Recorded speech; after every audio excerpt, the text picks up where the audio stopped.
Good evening and welcome to the June 6th regular meeting of the Hillsborough Town Board of Commissioners. Microphone's a little bit closer. And I think I'm going to start a new tradition, and that is to read the public charge at the June meeting of every year. So I'm going to read that right now. We usually just reference it. This time I'm going to read it. The Hillsborough Board of Commissioners pledges to the community of Hillsborough its respect. The board asks community members to conduct themselves in a respectful, courteous manner with the board and with fellow community members. At any time, should any member of the board or attendee fail to observe this public charge, the mayor or the mayor's designee will ask the offending person to leave the meeting until that individual regains personal control. Should decorum fail to be restored, the mayor or the mayor's designee will recess the meeting until such time that a genuine commitment to the public charge is observed. And Sarah, do we have anyone signed up to speak this evening? We do not. Okay, thank you. And on to item number 3, agenda changes and approval. Are there any changes to the agenda? Is there a motion to accept? Move to approve as presented. Sorry. Say. Okay, Megan and then Evelyn, all in favor? Aye. Any opposed? And on to appointments. And there are 4 appointments, and without objection, I'll read all 4 and then take one motion to conduct all 4. To the Board of Adjustment, appointment of Garrett Sparks for a term expiring July 31st, 2028. To the Parks and Recreation Board, appointment of Colleen Cedarberg for a term expiring June 10th, 2028. To the Tourism Board, reappointment of Scott Chakluski as the Chamber Representative for a term expiring June 9th, 2027. And to the Tourism Board, a reappointment of Smita Patel for a term expiring June 9th, 2027. What's the wish of the board? Move approval. Second. Thank you, Matt. Thank you, Rob. All in favor? Aye. Any opposed? Then on to the consent agenda.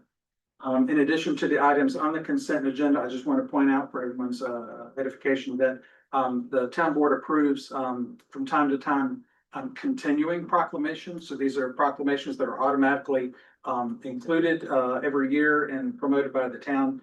So they sometimes do not appear on the agenda itself, but they are part of the official calendar of proclamations. And so for this month, we have Juneteenth Independence Day proclamation, continuing proclamation from 2023 that's included in that consent agenda. Move to approve. Second. Thank you, Rob. Second. Thank you, Megan. All in favor? Any opposed? Okay, and on to the regular agenda, and the first item is annexation and rezoning requests for 224 Oakdale Drive. PIN number 9863864896, and Molly Boyle present. Thank you, Mayor Bell, Commissioners. Good evening. So tonight we have annexation and rezoning request for 224 Oakdale. The applicant is Starlight Construction LLC, represented by Nasser Masri. He's with us this evening if you guys have any questions for him. The property is about 4.62 acres in area, and the applicant is requesting 2 things. 1, to annex the property to the town, and 2, to rezone it to R10, which is a residential zoning district with a minimum lot size of about 10,000 square feet, or a little less than a quarter acre in area. And if annexed and rezoned, the applicant intends to develop the property as a 15-lot residential subdivision. We had the public hearing on May 15th. 4 members of the public submitted written comment in advance, which you all saw and reviewed beforehand. And then 2 members of the public spoke at the hearing. We had Ms. Cindy Talisman and Ms. Robin Langford. Ms. Talisman expressed several concerns, including traffic congestion, rate of growth, cost of living, and stormwater runoff. And Ms. Langford requested that open space be preserved, similar to what was done with the Oak Ridge subdivision, which is just west of the 224 Oakdale property. The planning board unanimously recommended approval of the annexation and rezoning requests, and staff's comments are on page 95 of your packet. Staff has found that the rezoning to R10 would be consistent with the Unified Development Ordinance and the future land use map. So both the development regulations for the town and then the town's vision of future development. In terms of water and sewer availability, staff anticipates being able to serve the property with certain improvements made at the developer's expense. And again, if the rezoning and annexation are approved, the applicant intends to develop it as a 15-lot residential subdivision. And subdivisions of fewer than 20 lots are reviewed by staff for compliance with the Unified Development Ordinance. So some requirements for this project would be construction of a public street. We only allow new private streets to serve up to 4 lots. 10% of the project area would be preserved as open space, and a stormwater control measure when exceeding 10,000 square feet of disturbance. And if you have any questions, I'll take them now. Thank you. Evelyn, do you have any questions for Molly about this proposal? Yeah. It's okay, it seems okay as long as they have the area in the back, as you said, the natural area as the others, well, the neighboring people wanted that. Right, And I think that's very nice. Yeah, we can talk with that. That's not a requirement that can be put on it, but part of the Unified Development Ordinance will require that 10% be put in open space. And we can work with the developer in that design about maybe mirroring the subdivision to the west. And he has indicated that that was what he was trying to replicate on this specific property. Yeah, that's ideal. Thank you, Evelyn. Megan? I had the same question as Evelyn about the back section or southern section of it, and if, if it was required or not, so. Question's been answered. Just for clarification, it's a general use rezoning, so you can't have conditions attached to a general use rezoning. Thanks. Thank you. Yeah, I agree with the planning board's determination, and consistency, statement about the being in line with the comprehensive sustainability plan, and had the same questions that you had, and I would assume that with that 10% set aside for open space, that you would work with the applicant, and it may be topographically advantageous to put it in one place rather than another, and defer to staff to manage that. Right. No question. Only question was, I believe not only Ms. Talisman, but one other person who didn't speak said they also didn't receive the notice. Were you able to dive a little deeper and did any of them bounce back A or? few bounce back. I think I have them here. One was returned as vacant, one was returned as no mail receptacle, and one was not deliverable as addressed. All of these I confirmed to make sure that they were correct based on what was on the tax roll. I don't know for a fact, but I would assume the address on the tax roll is not correct. So for instance, a lot of times, and I've seen this before in the past, somebody actually receives their mail at a PO box, but on the tax roll, it's being delivered to the house. So those 3 no mail receptacles, they probably have PO boxes, but they need to update their information on the tax roll. Okay, so, or folks could be like me and only check their PO box once every 3 months or That so. can happen too, yeah, But thank you for just looking into it. of course, yeah. Thank you, Molly. Any questions for the applicant? Ready for a motion? It's pretty straightforward. I'll move to approve as. Okay, and Okay, second, Okay, I thought you were gonna say something else, so I was hesitating for a second. your hesitation called me.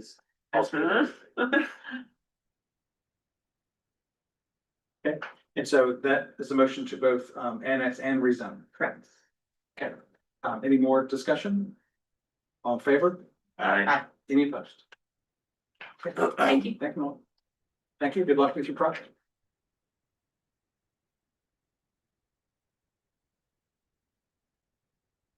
Okay. Now on to fiscal year 2026 budget adoption. Emily, welcome back. Evening. So tonight we're asking that you consider adoption of the FY 26 budget. It has been updated to reflect discussions that were had at the first and second budget workshops, as well as updates that we've received from departments related to various updates to cost estimates, project timing, etc. All of the changes that have been made since the recommended version of the budget came out were included in the crosswalk that was in the agenda packet. So I wanted to see if anyone had any questions. For We'll go around the room. Matt, we'll start with you. This is more for Matt, because it's something I forgot, during our conversation, actually wrapping up and coming to a lot of consensus.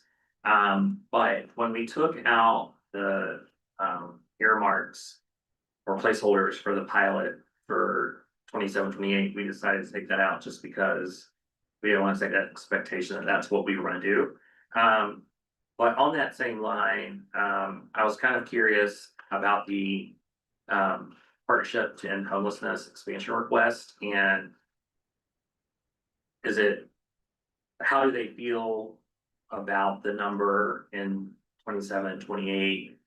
I know we're kind of filling a void for the county, but I was kind of curious, like, will we possibly see that go away in a future fiscal year, or do we think the expansion request might be expanded over time?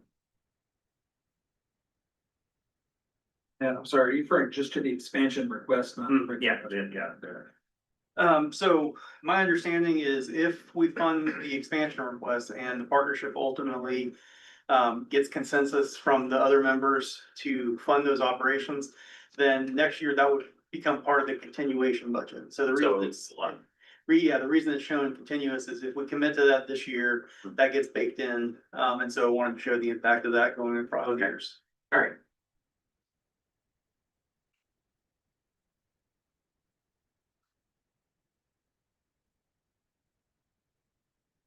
Matt, do you have any other questions? Nope. Rob? I don't have any questions. It's really just a comment to budget staff and for putting together all the revisions in just a couple of weeks. And thank you for that. Pleasure. Likewise, I had no questions, and I want to say thank you to you, to the budget staff for, there were several layers of additional complexity to this year's budget, including the economic outlook with flat revenues, sudden loss of the BRIC funding, and the reevaluation process all at the same time. So kudos to you and the team, and to Eric and Matt and Jen and all the staff for helping us come up with a budget that kind of puts us in that right place between, taking care of what we have and raising new revenue as little as possible. So I appreciate that very much for all the staff. Gymnastics you went through to get us to where we are. I feel very good. Thank you. I have no questions. I just want to echo what everybody else has said, that this really did a lot in a short amount of time with a lot of things went thrown at you. So I appreciate all the hard work, time, and effort. And thank you. So I don't have any questions. I think it's very well done. And I looked over it and took it apart and it seemed fine with me. I would like some things I think we really do need, and we're getting there. And it's just a lot. And I appreciate all of you did, as usual. Thank you. It's definitely everyone in this room's efforts as well as all of our departments, definitely a group effort to make it all happen. Thank you. If there are no other comments or questions, I'll look for a motion. I'll move to adopt the fiscal year 2026 budget. Thank you, Matt. Second. Thank you, Rob. Any further discussion? All in favor? Any opposed? Thank you, everyone. Thank you. Okay, on to item C, hot topics for the work session for June 23rd. Here, it looks like we're gonna have a couple of things to talk about. Yeah, I lost my place, what page of that?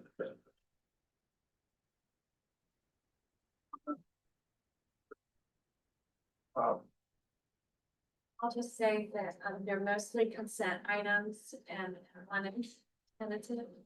And we've also had one to come up, the consultants that are working with planning staff on the project are planning to come and speak for 5 to 10 minutes. Thank you.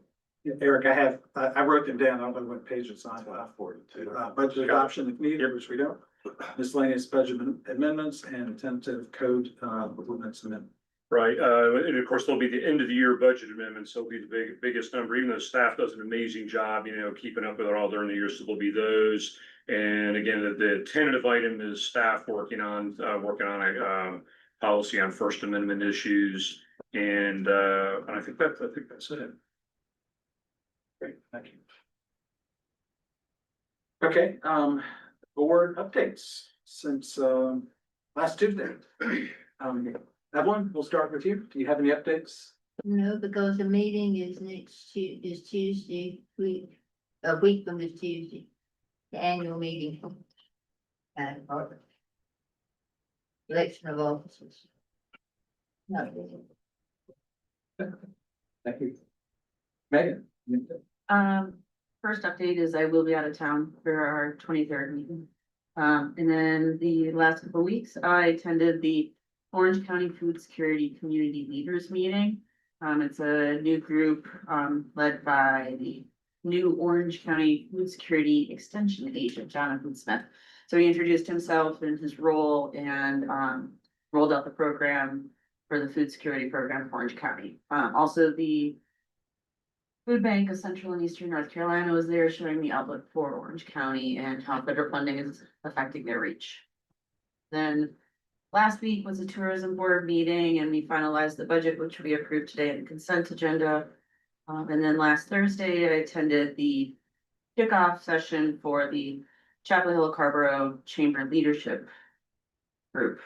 And so our first official session will be this Thursday. Those are my updates. Thank you. So on the 29th, I attended the ribbon cutting for the American Mexico convenience store on West King Street. It was very festive. They had a mariachi band there. And it was just wonderful.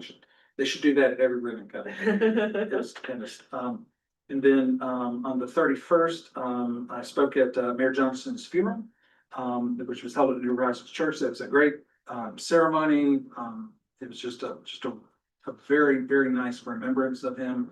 And my favorite takeaway from all the speakers who had something to say about his life was that he played baseball with Satchel Paige in the 1950s, I think. So that's kind of a big deal. So it was very nice. And Matt was there as well. And Mayor Jim was there. And then finally, on June 2nd, attended the Fairview Community Partnership. It was a very short meeting. Various updates about the garden project and Walk Fairview. A couple of others. And then I'll just give a reminder that for those of you who can make it, the groundbreaking ceremony for the Habitat Almond Village is this Thursday. So you probably all got several emails. I've added a calendar invitation to all of you. And it seems like almost everybody had a conflict or was out of town or something like that. So, but I'll be there and I'll be speaking to on behalf of the board, showing our support, enthusiasm for the project. That's it. I actually don't really have any updates, other than to the Megan mentioned. So Chapel Carborough Chamber Leadership Program, the Triangle. Triangle Outdoor Triangle Training Center Yes. in North Chatham doing the ropes course stuff this Thursday, so I'll be on the unfortunately. And I also will be out of town on the 23rd of June. Great, thank you. Wondering if we're gonna have quorum at our next meeting. So, I also attended the store opening that Mayor Mark mentioned, as well as Mayor Johnson's funeral. This week we have Visitors Bureau and I will also be attending the Almond Village Hero Breaking, so. Not really much to report on this week. Eric, any reports? No updates. And, glad you're back. You sound like you're feeling better, so Thank you. back inside. And staff reports are in the agenda packet. Are there any other questions or anything to bring up for the good of the board? Yep. So I'd like to make a motion. So move to adjourn. Thank you, Matt. Second. Thank you, Meg. All in favor? Aye. Any opposed? Thank you. I did that. This is the best meeting we've had in a decade.